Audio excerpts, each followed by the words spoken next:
E agora chegou o momento de olharmos para a nossa rubrica de osteopatia com o Dr. Paulo Almeida. E a semana passada estivemos aqui a falar de postura, a forma como nos posicionamos quando estamos sentados, seja para descontraídamente vermos um filme, ou quando vamos ao cinema, que às vezes também facilitamos um bocadinho, ou quando estamos a trabalhar em casa, por exemplo, lá no escritório, ou mesmo no dia a dia, no nosso trabalho, e por vezes não estamos a ter as posturas mais corretas e também, principalmente, por exemplo, quando estamos na escola, não é? As nossas crianças nem sempre estão na postura mais correta. Já percebemos a semana passada que isso depois traz consequências para o nosso esqueleto, por assim dizer. O nosso corpo vai reclamando, vai nos dando algumas dicas. Nós, por vezes, fazemos questão de as ignorar, mas quando chega a hora da verdade, não há mais o que fazer e aí sim já temos que recorrer e pedir ajuda, não é, Paulo Almeida?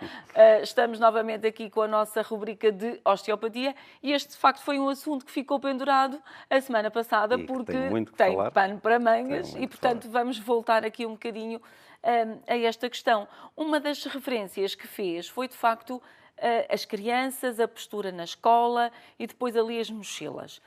E até disse algo muito curioso que é: eu não estou muito preocupado com o peso das mochilas, francamente fico mais preocupado com a postura. Vamos então explicar porquê.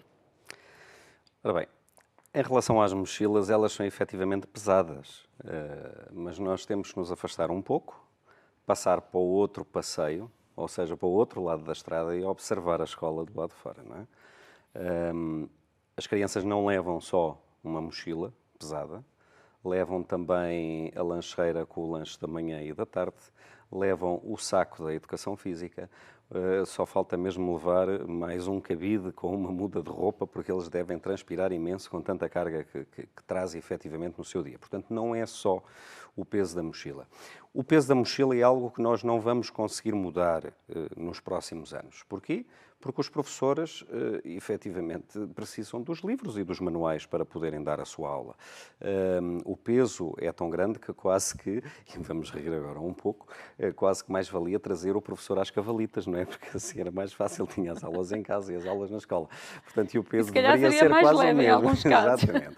Mas, na realidade, vai continuar a haver livros. Se nós falarmos do ponto de vista da economia, geram milhões, rodam milhões em torno dos manuais escolares. E não é só isso, emprega imensas pessoas em torno dos manuais escolares. Portanto, é uma realidade que, para se alterar, do ponto de vista económico, vai ter que se criar uma compensação muito grande. Eu acredito que daqui a 10 anos a criança leva um tablet para a escola em que leva os livros todos no tablet e onde tira mais um caderno e onde tira uns apontamentos. Mas para já não é isso que vai acontecer. Depois, no ensino primário, as mochilas muitas vezes não vão com os livros até ficam na escola, não é? Portanto, só excepcionalmente trazem mais carga para casa, mas habitualmente os pais até costumam ir levá-los à escola e apanhá-los à escola, portanto não andam assim com tanta carga quanto isso. Em relação ao segundo e terceiro ciclo, aí sim, já entramos nesta realidade realmente dos pesos, mas os pais, não é genérico, mas na grande maioria das vezes, não entra com a criança e com as mochilas e com as lancheiras e pela escola adentro e o carro também, porque não pode. Portanto, a criança, durante o dia, andará com muita carga, mas não é assim uma carga... Mas não é contínuo, não é contínuo. Agora, quando entra no tempo de aula, ela está 50 minutos sentada num tempo de aula, por exemplo, e em que se fala muitas vezes em postura e na posição em que a criança se deve sentar na escola, mas o importante é ver que a criança até se pode sentar naquela posição, mas não consegue aguentar muito tempo aquela posição. Portanto, a sua resistência do ponto de vista muscular, ao nível dos eretores da coluna, toda a musculatura que mantém a postura, não está preparada para aguentar aquela posição. Há uns anos atrás, nós subíamos às árvores e tínhamos um trabalho físico muito intenso, que hoje as crianças do tempo de hoje não o fazem. E jogávamos à corda, e saltávamos ao elástico, Exatamente. E à apanhada, e uma série de coisas que hoje em dia é mais no sofá, e tudo isso acontece através de um ecrã, não é? Hoje em dia, as crianças passam muito tempo precisamente com o telemóvel, com os tablets, com jogos eletrónicos, Passo efetivamente algum tempo à televisão, se não estão à televisão, estão ao computador, portanto, e sempre na mesma posição, numa posição em que não está a tonificar e a estimular os músculos que mantêm precisamente a postura. Portanto, dizer muitas vezes a uma criança, endireita-te, estás toda torta, é violento, porque a criança não consegue, até pode fazê-lo, mas não consegue. Então, vai sempre para a sua posição de conforto. Obviamente que, ao não conseguir estar nessa posição, vai procurar mecanismos de compensação para estar devidamente apoiado. Uma coisa tem que estar direita, que é os olhos.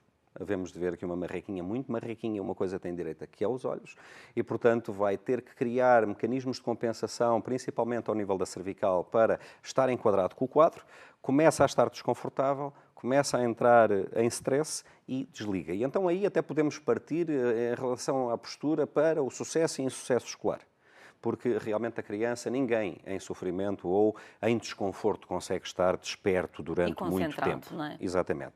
Depois mas em relação à postura, quem tem alterações do foro oftalmológico pode ter, por exemplo, quem tem estigmatismo. Muitas vezes estamos nos casamentos e a tirar uma fotografia e onde dizem direita à cabeça, tens a cabeça torta, e a pessoa não se apercebe, precisamente porque há uma acomodação da cabeça para a recepção da imagem. Não é? Precisamente porque a imagem não entra perfeita. Portanto, e vai criar alterações. É por isso, Paulo, desculpa interromper, mas é por isso que às vezes temos a tendência, e quando damos por nós, provavelmente já aconteceu a todos no dia-a-dia lá em casa, quando vamos visionar uma fotografia que nos foi retirada, pensamos, olha, estou com a cabeça assim de lado, ou mais para um lado, ou mais para o outro. Tem que ver com estas más posturas que vamos acumulando ao longo do dia-a-dia? Ter a ver precisamente com os mecanismos de compensação. Se houver, por exemplo, uma torção de bacia, e falou a Cláudia muito bem, por exemplo, no termos a perna cruzada, vai promover uma torção da bacia em que pode criar precisamente fixações a esse nível, ou seja, é retirada a capacidade de movimento simétrico entre os dois ossos inominados, os dois ossos ilíacos, portanto, e em que vai fazer precisamente em que o corpo cria um efeito de torção e a cabeça é o último ponto do corpo que vai criar a compensação, precisamente por ser a região da nossa coluna que tem maior mobilidade. E ao criar precisamente esses mecanismos de compensação, podemos ver que realmente a cabeça não estava direita. Quem tem problemas auditivos, por exemplo, também tem uma necessidade de projetar, de concentrar, de ir buscar, portanto, o som, portanto, e ter uma tendência sempre em anteriorizar a cabeça. Portanto, a postura tem que se verificar que há muitas coisas que podem influenciar, não só os hábitos da vida diária que nós falámos no último programa, mas também estas pequenas alterações. Se houver uma desmetria de uma perna mais curta, uma perna verdadeira, em que realmente uma perna é efetivamente mais pequena do que a outra, vai criar inclinações do corpo, vai criar alterações posturais. Depois falamos então em escolioses, que na grande maioria delas são idiopáticas, ou seja, não há explicação, não há evidência por que de ter surgido aquela alteração. As escolioses, se porventura forem estruturais, ou seja, a forma da própria coluna, dos corpos vertebrais, ser aquela, não há como inverter o processo, eventualmente se possa travar um pouco essa evolução, mas é sempre muito intangível esse fator. Se for funcional, ou seja, processos que a coluna criou precisamente para se compensar a estas várias alterações, aí sim então poderá ser anulado, mas é sempre muito difícil nós conseguirmos garantir. Não é? Ainda olhando para as nossas crianças e para as escolas, e de facto elas passam lá a maior parte do dia, não é? Todos sabemos disso, deixamos-los de manhã, vamos buscá-los ao final do dia. A questão é, e as secretárias que temos? E as cadeiras que temos? Ajudam a termos uma postura correta ou não? É que eu, aqui há uns tempos, ouvi um especialista que dizia que retiraram aquelas secretárias antigas, que eu ainda apanhei dessas, que eram inclinadas e tinham um sítio para o tinteiro e para o lápis e para a borracha. Retiraram tudo das escolas para colocar estas que temos agora. E a frase dele, não textualmente isto, mas o que ele transmitiu é que foi o pior erro que se fez, porque tirou-se o que estava bem para se colocar o que estava mal, porque estas secretárias não ajudam minimamente a uma postura de facto correta. Também concorda com isto, Paulo? Concordo perfeitamente. E aí ainda vamos a mais. Esse é um problema da administração central. É outro problema, assim como as mochilas e o peso dos livros, que não irá mudar tão rapidamente, porque mudar todo o mobiliário do parque escolar seria impensável. É um orçamento que, meu Deus, é sempre a questão do orçamento. Agora, onde é reparar que a secretária e a cadeira do 5º ano, por exemplo, do 2º ciclo, é exatamente a mesma secretária, a mesma cadeira na grande maioria das escolas, e não posso generalizar porque haverá escolas em que é diferente, mas na grande maioria delas é exatamente a mesma cadeira e a mesma secretária do 9º ano do 3º ciclo, em que a criança no 5º ano quase que não chega com os pés ao chão e no 9º ano tem que estar completamente inclinada e com a sua postura completamente comprometida por causa precisamente da secretária que ali tem, e é assim que vai passar as suas 6, 7 horas do dia. Estamos mesmo na reta final da nossa conversa, mas aproveitando isto, e já que é difícil mudarmos em termos de mobiliário, porque seria uma questão da Administração Central, sem dúvida nenhuma, e os orçamentos são muito ditadores em toda esta matéria, mas o que é que nós então podemos fazer, nós adultos, e o que é que devemos aconselhar aos nossos filhos no dia-a-dia para que mantenham o mais corretamente possível, em 30 segundos? Em 30 segundos. A atividade física é muito importante, mas tem que ser uma atividade física adequada à realidade e à necessidade em termos posturais. A educação física na escola não está minimamente adequada a esta realidade.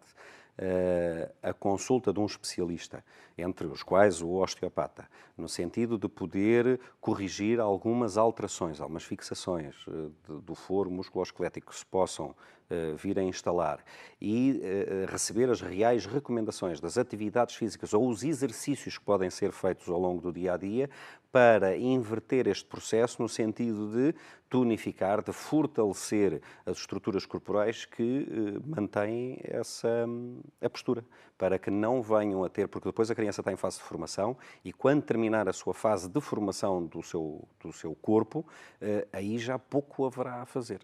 Portanto, aí vamos tentar manter. Portanto, temos que ser precoces e tentar corrigir as coisas antes. Muito bem, Paulo, muito obrigada. Fica por aqui a nossa conversa de hoje nesta rubrica de osteopatia.